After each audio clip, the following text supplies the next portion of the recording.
Premièrement, je voudrais commencer par les propos du président Laurent Gbagbo. Lors du meeting, on a entendu Laurent Gbagbo. Il faut dire que depuis la venue de Laurent Gbagbo en Côte d'Ivoire, son retour en Côte d'Ivoire après la haie, pour moi, c'est le discours vraiment, excusez-moi du thème, mais le discours le plus difficile de Laurent Gbagbo que j'ai entendu. C'est-à-dire difficile? Parce que les thèmes étaient trop violents. Moi, je trouvais que les thèmes étaient violents. Attends, on peut pas être dans un contexte, je vais dire, préélectoral comme celui-ci, et puis sortir des thèmes qu'on ira dans la rue, on va se battre, ceux qui veulent la bagarre, on fera cette bagarre et tout ça. Mais quel message vous voulez passer au final? Mais est-ce que vous pensez, moi je veux vraiment qu'on soit factuel. Qui aujourd'hui là peut prédire que si une bagarre démarre du jour au lendemain, il va sortir indemne de cette bagarre? Qui peut? Parce qu'avant 2010 là, il y a des gens qui ne sont plus parmi nous, hein, mais en 2010 ils ne pensaient même pas qu'ils allaient partir quand la bagarre a déclenché. Ils ne savaient même pas qu'ils allaient partir, mais ils ne sont pas là aujourd'hui. Il faut arrêter. Moi je pense que vraiment, je suis d'avis avec Gbagbo qui n'est pas content. Et c'est son droit le plus absolu du fait qu'on l'ait radié ou qu'il ne soit pas sur la liste électorale. Mais en même temps que vous n'êtes pas sur la liste électorale, mais vous pouvez comprendre aussi qu'on peut utiliser des voies et moyens, on peut utiliser le langage pour apaiser la situation. Parce que je dis et je répète, tout autant que nous sommes, personne ne sait de quoi demain sera fait. Personne ne sait. Même quand vous finissez de parler aujourd'hui, c'est ce qui va se passer demain. Pourquoi vous emmenez tout le monde dans la rue et tout ça? Mais qui vous dit que c'est vous qui serez assis après? Aujourd'hui, le défi, je le dis à plusieurs personnes qui peut-être pensent que je suis en train de m'amuser. Le défi aujourd'hui, là, ce n'est pas d'enlever le président Ouattara. Hein. Le défi aujourd'hui, là, c'est d'enlever le président Ouattara, mais être sûr que quand on va rester, on ne va pas être enlevé. Dans les jours ou les heures qui suivent. C'est ça le défi. Donc, il ne faut pas que les gens pensent qu'il suffit juste de dire on enlève Ouattara et puis on enlève Ouattara, ou bien Ouattara dégage Ouattara. Ce n'est pas de ça qu'il s'agit. Mais quand on dégage Ouattara, est-ce que vous êtes sûr qu'en le dégageant, on a la stabilité qu'il faut? C'est pourquoi il faut le dégager de la manière la plus logique possible, de sorte à ce qu'on n'arrive pas à des violences qui vont nous plonger encore dans une spirale où on aura encore à compter des morts, à faire des macabres. C'est pas bon. Vraiment, il faut que le langage là, on l'apaise. Mais attendez, pendant que lui, l'entrée dit on va aller dans la rue, on va se battre, on va faire ceci, des langages vraiment, à mon avis très guerriers. Mais à contrario, regardez à côté ce que Blé Goudé fait. Mais en même temps, Élisée Voloubeu, oui. Certains membres du PPACI prenant la parole sur une chaîne concurrente disaient que ce n'est pas dans l'esprit dans lequel vous l'imaginez. C'était juste de dire que nous allons peut-être prendre des moyens diplomatiques que donne donc la République pour pouvoir faire des marches. C'est ce qu'ils expliquent. Mais Christelle, qu'est-ce qui vous empêche ou qu'est-ce qui empêchait le président Laurent Gbagbo de l'expliquer à ses militants que quand je dis ça là, voilà ce que je voulais dire. Ou bien ne pas dire ce qu'il a dit là et puis dire simplement on va utiliser les moyens qu'il faut, les moyens les plus légaux et autres, tout ça pour arriver que de dire bataille. Parce que c'est facile après de dire quelque chose, puis on courir venir sur les plateaux pour essayer de rattraper. Mais tous ceux qui ont entendu là, est-ce qu'ils ont entendu comme vous êtes en train de l'expliquer? C'est de ça qu'il s'agit. Donc allons doucement, faisons attention. Faisons attention. Les Ivoiriens ne veulent plus de ça. Les Ivoiriens ont besoin de tranquillité, d'apaisement. C'est bien la première chose. Pendant qu'il dit ça, regardez la démarche qu'a Blé Goudé. C'est une démarche salutaire. Quand on dit ça sur le plateau, on dit vous êtes les soutiens de Blé Goudé. Mais pendant qu'on a Blé Goudé, il est allé où? Il est allé à Dakar rencontrer le haut représentant de l'ONU pour lui demander de venir nous aider à trouver une solution à la situation qui semble aller vers une situation tendue. Et ça, c'est une démarche responsable. C'est une démarche qui est faite au nom de la CAP, si, ou au nom de Blé Goudé, lui, au nom de Blé Goudé, lui. Très bien. Il allait voir le haut représentant qui est basé à Dakar. On a les photos, on a les images, ils vont aller sur la page pour voir. Très bien. Pour aller, ça, c'est une démarche responsable. Quand on fait une démarche pareille, ça veut dire qu'on ne pense pas juste à soi, mais on pense aux Ivoiriens. Parce qu'in fine, là, il ne s'agit pas juste de s'asseoir dans un fauteuil présidentiel sur le cadavre de tous les Ivoiriens. Ce n'est pas de ça qu'il s'agit. Ça ne sert à rien. Ça, c'est ce que je voulais dire. Revenons à comment dirais-je, au PDCI. Le PDCI, moi, j'avais aucun souci. Hein. Il décide de faire une marche nationale. Voilà, de faire des manifestations. La Constitution le leur autorise. Maintenant, comme l'a fait la CAP le 31, c'est de veiller à faire les choses conformément à ce que la loi édicte. Donc de rencontrer les autorités, de rencontrer, comment dirais-je, les autorités sécuritaires pour encadrer, de sorte que la manif se fasse de façon républicaine. Donc à ce niveau-là, on attend de voir, j'espère que les démarches ont été faites dans ce sens et qu'on ne va pas nous servir une confrontation ou bien une violation, je dis des règles pour aller, ça j'espère bien. Très bien. Quand on finit, et je termine par ça, je termine juste par le dernier. Il y a le point également du SE, du secrétaire exécutif du RHDP qui réagissait face aux propos donc, du président Laurent Gbagbo. Oui, le secrétaire exécutif du RHDP, j'ai entendu, j'ai écouté ce qu'il est en train de dire et tout ça. Mais vous voyez, c'est un peu, c'est dommage, je le dis, mais c'est un peu ce que je condamne chez Gbagbo, sur le langage guerrier, ce langage qui est tout le temps en train de dire qu'ils vont aller dans les rues, ils vont nous trouver dans les rues là-bas. Nous aussi, on les y attend. Mais vous voyez ce que ça donne. Quand on finit samedi de dire qu'on va aller dans les rues et que dimanche, quelqu'un vient te dire vous allez nous trouver dans les rues. Vous voyez déjà comment on prépare l'esprit des militants. Vous voyez où on est en train de partir. Et il se trouve des intellectuels pour venir justifier de la pertinence des propos qui ont été tenus par ces leaders-là. Mais attends, on est dans quel pays? On est dans quoi? À un moment donné, là, pardonnez. Si vous estimez que vous êtes trop musclé, que vous êtes trop de force, on va vous mettre sur un terrain neutre, hors de la Côte d'Ivoire. Vous allez faire vos bagarres là-bas, et puis celui qui va gagner va venir maintenant nous rejoindre, et puis on va vivre notre paix, en paix en Côte d'Ivoire. On est fatigué. Ça, il faut que tout le monde comprenne ça, on est fatigué.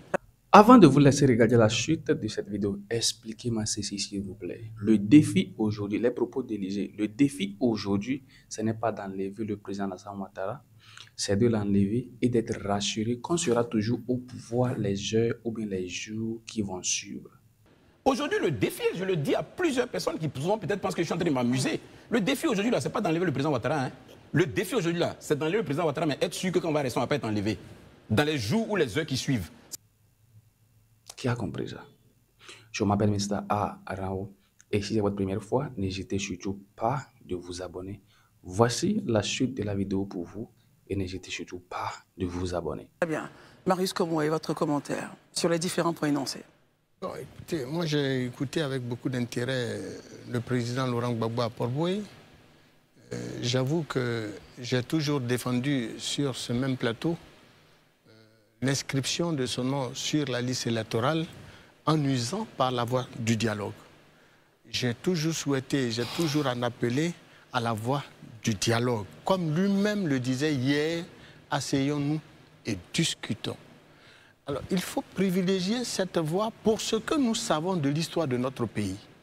On sait bien que les marches de l'opposition n'ont toujours pas donné les résultats escomptés. Ça s'est soldé par des violences, par des casses d'édifices publics, par mort d'hommes, et j'en passe.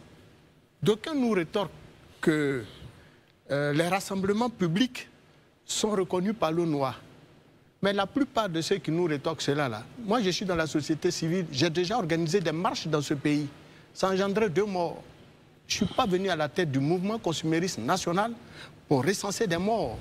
Donc nous avons nous-mêmes, autant en tant que société civile, changé de modèle de lutte en privilégiant désormais la voie du dialogue. Nous allons à la table de discussion avec les pouvoirs publics, là où des décisions sont prises et qui violent allègrement et sans vergogne le pouvoir d'achat des populations ou qui met en mal le pouvoir d'achat des populations. Nous préférons discuter. Et donc, comment se fait-il ou d'où vient-il qu'on veuille forcément et de tout temps privilégier la voie des rassemblements publics, quand on sait que tous ceux qu'on appelle à des rassemblements publics, je ne voudrais pas citer de nom, mais on se connaît dans ce pays. Eux tous ont leurs enfants à l'étranger. Ils envoient leurs enfants étudier dans des grandes écoles, là où ils amènent nos enfants à aller marcher. Eux-mêmes ne viennent pour la plupart pas à ces marches. Je n'ai jamais vu un monsieur comme Brendoumi marcher en Côte d'Ivoire. Je ne l'ai jamais vu marcher. C'est mon aîné, on vient de la même région. Mais je ne l'ai jamais vu marcher. Ça, c'est une position qui est claire et qui peut être attestée. Je n'ai jamais vu Tidiane Thiam marcher. Donc, sur quelle base ils vont appeler nos enfants, nos petits frères, nos sœurs à descendre dans la rue au moment où lui, il est assis à Paris, en train de se la couler douce? Moi, c'est des... Or, il y a possibilité de discuter. On nous dit non, le régime en place ne veut pas discuter. Mais moi, je sais très bien et j'imagine clairement qu'après avoir rencontré le président Ouattara, M. Laurent Gbagbo ne peut pas nous dire qu'il n'a pas le contact de M. Ouattara pour pouvoir l'appeler entre eux, frères ivoiriens, et s'asseoir et discuter. Cela nous éviterait tout ce que nous constatons. Se battre à cet âge-là, comment? Quelle définition accorde-t-il au mot se battre? Se battre comment? Encore engendré, parce que moi c'est ce que je vois, se battre en appelant les enfants des gens à descendre dans la rue, là où lui-même physiquement il est diminué. Moi je dis non, il faut aller à la table de discussion. Et j'insiste et je persiste là-dessus. Il n'y a pas eu meilleur chantre sur ce plateau qui nous a valu souvent des réactions de certaines opinions, mais il n'y a pas eu de chantre sur ce plateau qui a toujours plaidé pour l'inscription du M. Laurent Gbagbo sur la liste électorale. Et les développements, nous l'avons fait. Les justificatifs, nous les avons donnés. Mais de là, on a appelé les populations à des soulèvements populaires, à des rassemblements publics, là où tu peux prendre ton téléphone, appeler M. Ouattara et puis discuter entre vous. Mais moi, je ne comprends pas. Très bien. Il y avait d'autres points, Marius, à l'agenda de votre intervention. Oui, mais je suis arrivé sur le cas du PDCI. OK, le point de Charles Blé Goudet. Oui, ensuite... mais Charles Blé Goudet adopte la meilleure attitude. Bon, qui mieux que Charles Blé Goudet connaît les rassemblements publics? Qui mieux que Charles Blé Goudet a organisé plus de marches dans ce pays? On sait les mobilisations que Charles Blé Goudet a réussi dans ce pays. Des milliers d'Ivoiriens dans la rue, pour ne pas dire des millions d'Ivoiriens dans la rue. Mais aujourd'hui, il privilégie la voie du dialogue.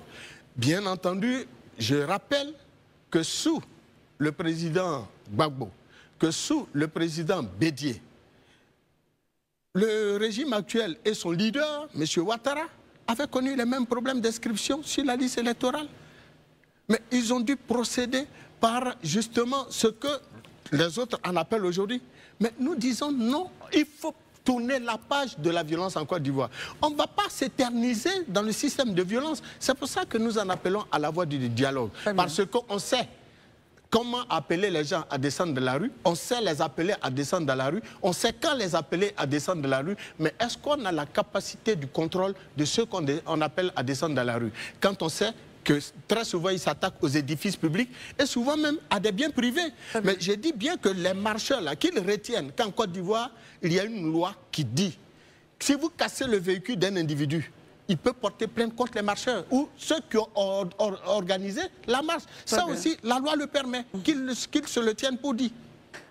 On vous écoute maintenant, Daouda Coulibaly, votre regard justement sur les points.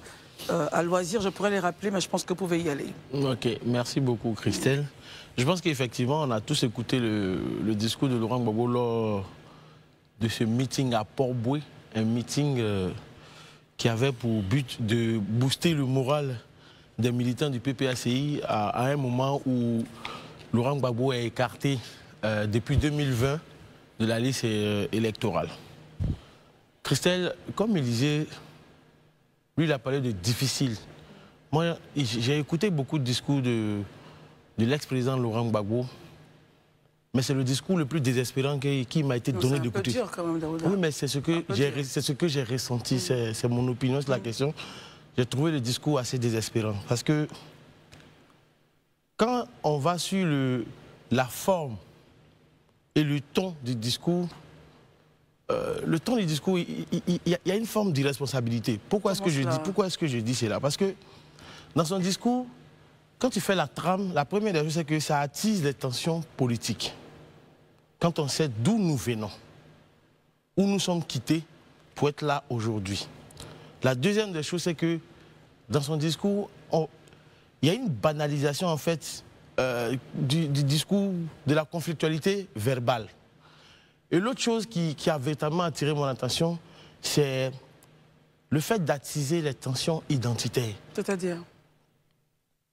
Quand lors du discours de M. Laurent Gbagbo, il dit « Moi, le digne fils de mon village, tu viens me trouver dans mon village et tu veux me piétiner. » Pour vous, ça veut dire quoi? Le digne fils de la Côte d'Ivoire, tu viens me trouver dans mon pays, tu veux me piétiner. Mais qui veut te piétiner? On est en 2025. Quel est l'étranger qui veut piétiner X ou Y, Z au pays ici actuellement? Ce sont les Ivoiriens qui se parlent entre eux. Donc, moi, je ne sais pas pourquoi ce type de discours-là. Et je pars du principe qu'en tant qu'ancien chef d'État, M. Laurent Gbagbo a une grande responsabilité, celui de stabiliser le jeu politique. Parce qu'au cours de tout son discours, on était dans la célébration du moi. Moi, j'ai fait telle lutte, j'ai fait tel combat, mes parents ont fait telle lutte, j'ai fait ce combat, ceci. Mais le paradigme a changé. J'ai eu l'impression que en fait, le logiciel a bugué en fait. C'est resté en 2010.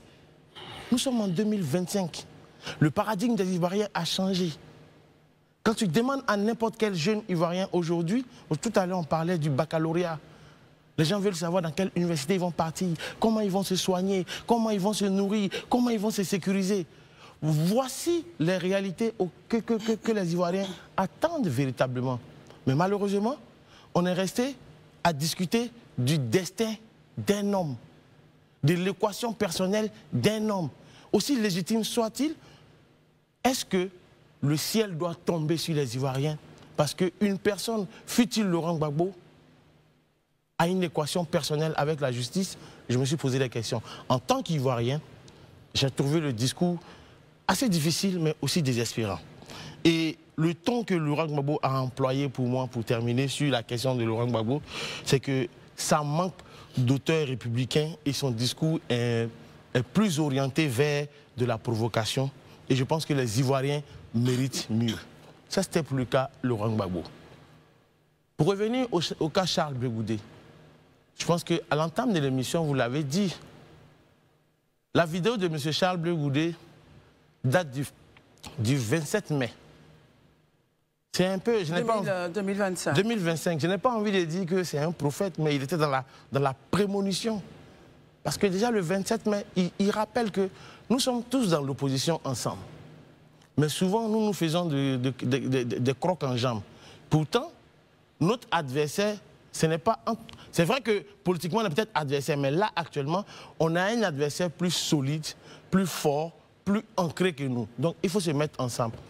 Mais si certains se permettent, sciemment ou inconsciemment, d'omettre certaines personnes... Oui, mais en même temps, pourquoi est-ce qu'on en fait une fixation? Qu'il ait dit le nom de Charles Blé Goudé ou pas, Daouda? Je pense que Herman, dans son argumentaire tout à l'heure, lorsqu'il parlait, il a dit qu'il a cité le nom de M. Guillaume Soro. Mais en Côte d'Ivoire, tout le monde le sait à suffisance et à satiété que c'est M. Guillaume Soro qui a écrit un livre pour dire pourquoi j'ai pris les armes, pourquoi je suis devenu rebelle. Et c'est cette rébellion qui a dégagé M. Laurent Gbagbo du pouvoir. Donc, si tu arrives à pardonner à M. Guillaume Soro, je pense que ton compagnon de lutte, depuis des années, et qui est même allé en prison pour toi, tu peux aussi lui pardonner. Et au moins avoir comment on appelle ça, cette humilité-là, d'au moins dire son nom, d'autant plus que vous êtes tous dans le même combat. Donc pour moi, Charles Blé Goudé était dans la prémonition. Maintenant, pour chuter par le PDCI, je pense que le PDCI qui annonce des marches pour demain, les marches, pour moi c'est légal, hein. C'est constitutionnel. Et la marche et les manifestations, c'est encadré par la loi. Donc, tant que la marche du PDCI RDA sera encadrée par la loi ivoirienne, moi je n'y vois aucun inconvénient. Mais là où je dis une chose aujourd'hui, et je regarde la caméra, le rigolo vous parle et vous dit clairement, ne prenez pas l'équation personnelle des uns et des autres pour en faire votre équation. Je pense que votre équation est différente de leur équation. Et je le répète encore, à suffisance. Si quelqu'un vous demande de descendre dans la rue pour aller marcher pour son équation personnelle, n'y allez pas. Assurez-vous que cette personne est capable de s'arrêter sur ses jambes, de tenir sur ses jambes avec sa famille, ses enfants, et vous serez derrière lui. Parce que s'il y a des cas de grabuge, c'est vous qui allez payer le prix. Tous ceux qui sont décédés depuis les années 2000, 2004, 2005, 2006, 2010 jusqu'à aujourd'hui, posez-vous la question. Qui pense encore à leurs parents? Très bien. Ceux qui sont morts, qui pensent encore à eux? Ceux qui sont en prison, qui va voir leurs parents? Pensez à ça, chers jeunes. C'est le rigolo qui a confessé. Merci Daouda. Herman, réaction. Moi, franchement, ça me fait toujours rigoler que on va s'écouter. Lorsque des acteurs de l'opposition ou bien des acteurs politiques tout court évoquent le fait d'aller à la rue, d'aller se battre, et qu'on fasse forcément allusion à la violence qui serait dans l'intention. Non. Le droit de manifester, le droit de réunion, c'est inscrit dans notre Constitution, à l'article 20 de la Constitution. Donc, pourquoi est-ce qu'aujourd'hui, on a peur des termes? Dans une démocratie qui fonctionne normalement, où on se fait, dans laquelle on se fait confiance, lorsque de l'opposition demande à prendre la rue, c'est juste pour manifester. Et normalement, c'est encadré par la loi. C'est encadré par les forces régaliennes. Et d'ailleurs même, parce que certains pensent que l'opposition doit pouvoir attendre qu'on leur donne l'autorisation pour s'exprimer dans la rue. Non. C'est la démarche de l'opposition, ou bien d'un acteur politique, ou bien d'un citoyen, pour prendre la rue, pour manifester, c'est une démarche déclarative. Ça veut dire qu'elle ne fait qu'informer, tellement que c'est inscrit dans la Constitution, c'est son droit inaliénable. c'est inscrit dans la Constitution, on lui donne seulement le droit. Cet acteur-là déclare, ce citoyen déclare que je vais aller marcher. C'est le pouvoir, l'État qui doit encadrer sa marche. Donc c'est une démarche normale. Il ne faudrait pas que les gens se fassent peur pour dire que lorsque l'opposition demande à aller à la rue, ou bien on va faire la bagarre, ou bien on va se battre. Mais quelqu'un qui veut se battre, qui a dit que la personne veut se battre avec des moyens illégaux? En Côte d'Ivoire ici, l'opposition, les acteurs de l'opposition qu'on a aujourd'hui n'ont jamais pris des gourdins, n'ont jamais pris des armes et autres là pour partir, pour aller manifester dans la rue. Mais Laurent Gbagbo, quand on cite, Laurent Gbagbo a marché ici, a manifesté ici avec sa famille. Donc c'est pas ce qui va faire peur, je pense, qui va faire peur à certains acteurs de l'opposition aujourd'hui. On a vu Tidiane Thiam manifester dans la rue en France avec les militants du PDCRDA. S'il était ici, il allait le faire. Donc je veux dire que ce n'est pas cet aspect folklorique-là qu'on recherche d'abord ça. Maintenant, le président Laurent Gbagbo a été l'un des acteurs politiques ici, a saisi l'ONU. On a vu ça ici, a écrit un courrier à l'ONU et l'ONU même a dépêché un représentant pour venir ici, pour discuter avec l'opposition. Donc la démarche de Blé, c'est vrai, elle est intéressante, mais ne pensez pas que d'autres acteurs ne l'ont pas fait. Aujourd'hui, on constate que l'opposition constate que le pouvoir en place, depuis des années, 2 ans, refuse ne serait-ce qu'un dialogue pour lever des préalables par rapport au processus électoral. Mais quand on cherche à s'asseoir pour discuter et que celui qui est en face refuse, mais la loi prévoit d'autres moyens pour manifester, pour exprimer ce désir d'occuper la scène politique et donc les manifestations. Et j'ai dit ici qu'il faut que les gens comprennent que au fur et à mesure que le pouvoir va refuser certains préalables, de discuter sur certains préalables, mais l'opposition, bien entendu, va acter en durcissant le ton et on comprend que le PDCRDA est dans son droit demain d'aller manifester, de prendre les rues. Merci Herman. En même temps, dans les propos d'Herman, on comprend bien qu'il a expliqué que dans la vision donc, du PPACI, le mot « se battre » n'est pas à prendre au sens propre, c'est plutôt utiliser les moyens démocratiques. Marius Komoué. Enfin, oui, très bien. Très bien. Non, pas du tout. Je présente son point. Marius, réaction. En tant que société civile, je n'ai jamais été contre justement l'usage des moyens démocratiques pour se faire entendre. Si je suis contre ça, mieux vaut même donc que je quitte la société civile. Ça n'a pas d'essence. Les marches, comme il a dit, sont l'expression de la démocratie. Mais raison de plus pour que dans la mise en œuvre de l'expression de cette démocratie, eh bien, que les uns et les autres, au lieu d'en appeler aux enfants des uns, c'est-à-dire on appelle les enfants de Paul de X, que vous ne connaissez ni d'Adam ni d'Ève, à venir marcher parce qu'ils vous soutiennent, ils vous apprécient, mais on vous demande de venir aussi avec vos enfants, vos femmes, en étant en première ligne de la marche. En quoi cela est une injure? Très bien. Mais moi, je me pose la question, pourquoi un leader politique puisse en appeler à une mobilisation populaire et puis lui-même, il est absent à cette marche, ses compagnons de lutte sont absents à cette marche, et avec les femmes et à les enfants. Mais qui sont les enfants des autres? Qui sont les épouses des autres que vous appelez à la marche et puis vous-même, vous n'êtes pas là, ou vos enfants, vos femmes ne sont pas là. Vos enfants sont 1000 fois mieux que les enfants de ceux que vous appelez à la marche. Vos épouses et frères et sœurs sont 1000 fois mieux que ceux que vous appelez, ceux des autres que vous appelez dans la marche. C'est de ça que nous parlons. Sinon, ce que dit Daouda, nous soutenons totalement. Moi, j'appelle à une marche, je suis moi-même dans la marche. Très bien. Mais pourquoi eux, ils vont appeler à des marches et puis ils ne sont pas dans la marche? On écoute Daouda. Ici, on a le temps, Élisée. Très rapide sur la question. Je pense que quand on est sur un plateau, il faut s'écouter.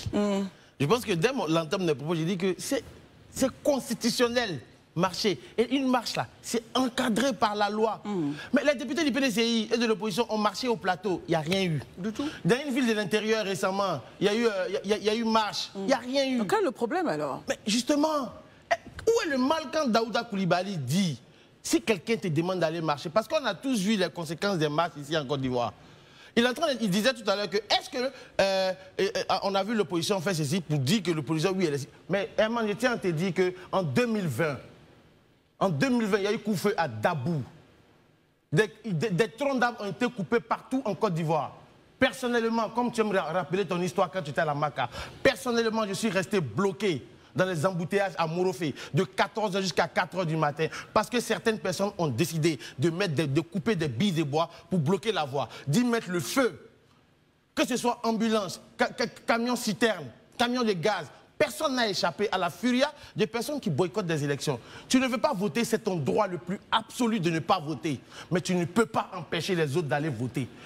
L'opposition en Côte d'Ivoire a le droit de boycotter tout ce qu'elle veut, mais elle n'a pas le droit d'empêcher les Ivoiriens qui n'ont pas envie d'aller voter, de voter. C'est de ça aussi qu'il est question. C'est ça aussi la liberté. Personne n'a dit que la marche est interdite. Il faut qu'elle soit encadrée par la loi. C'est ça qui est important. Merci, il faut être dans le respect de la loi. Merci Daouda. J'aurais aimé qu'Élysée puisse réagir, mais malheureusement, on part au... J'aurais pu répondre aussi à Daouda. Le retour, c'est possible. Merci d'avoir regardé la vidéo du début jusqu'à la fin. N'hésitez surtout pas de vous abonner, liker, partager et surtout vos avis dans les commentaires. Que pensez-vous de tout ce que vous avez vu et écouté dans cette vidéo? Moi, je vois l'hypocrisie qui tournait autour des panélistes. Sortez-moi des vidéos ou bien des photos du président Alassane Ouattara qui prennent le devant des marches, des mobilisations, ou bien l'année 2009, 2008, 2010, avant l'élection, quand il y avait ces troubles-là, quand il n'était pas éligible, ou bien après la proclamation des résultats. Vous avez aussi pris la rue, les mobilisations pour pouvoir arracher le pouvoir, arracher votre victoire. Mais aujourd'hui, qu'est-ce qu'on ne comprend pas les propos d'Élysée? Élysée disait, le défi, ce n'est pas d'enlever le président Alassane Ouattara. C'est-à-dire, même si vous gagnez les élections, c'est de se rassurer que vous pouvez conserver le pouvoir les jours ou bien les heures qui vont suivre. Maintenant, la question que moi je me suis posée, qui va enlever qui après la victoire? Supposons par exemple que le PPAC remportait les élections en octobre 2025 et le président Alassane Ouattara n'est plus au pouvoir. Si je comprends bien les propos d'ici, ça veut dire que c'est impossible au PPAC de garder le pouvoir quelques heures ou bien quelques jours après la victoire. Maintenant, quelle est la personne qui reviendra? Maintenant, renverser la personne qui pourrait gagner les élections en 2025. C'est la question qu'il faut se poser. Si on comprend bien, ça veut dire que c'est seulement le président Alassane Ouattara qui peut assurer la sécurité de ce pays. Moi, j'ai vu des hypocrites qui étaient là-bas et qui voyaient la vérité, mais qui contournaient la vérité. Ici dans les archives et montrez-nous où le président Alassane Ouattara prenait le devant des marches. Ou bien, n'oubliez pas qu'en 2010, ils ont aussi contesté la victoire et allez-y regarder les entretiens du président Alassane Ouattara qui sont disponibles sur YouTube et tout. Ils ont arraché leur victoire. Pour eux, la victoire a été volée et ils ont arraché les victoires en faisant quoi? Les manifestations, les armes et tout. Aujourd'hui, vous nous dites que si vous sortez les gens sur la route et dites-moi, quel leader du RHDP met ses enfants devant pendant les marches et tout. Si le pays change, ça change pour vous. Et comme vous l'avez, comme je pense qu'il avait même Monsieur Marius Kamou avait dit que quoi, les enfants de ces grands sont à l'extérieur du pays. Si le pays change, ça arrangerait plutôt les enfants qui sont au pays et pas les enfants des gens qui sont déjà hors du pays. Donc les marches pacifiques, ce n'est pas pour aller casser quoi que ce soit, donc encourager au moins la démocratie. Encourager au moins la démocratie. Ça fait peur, hein? Ça fait peur. Donc, si c'est que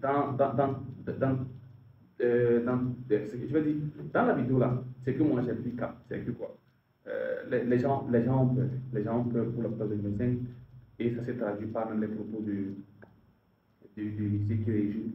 Ça veut dire quelqu'un peut gagner et la personne ne pourra ne pas gouverner le pays. C'est-à-dire tu peux gagner aujourd'hui, on peut te renverser demain. Sans Alassane Ouattara, le pays n'est pas en sécurité. C'est ce que moi j'ai pu capter. Ok les gars, merci, on va pas parler beaucoup, merci d'avoir regardé la vidéo entière. Je m'appelle Mr. A. Rao, n'hésitez pas de vous abonner et on se capte. À la prochaine.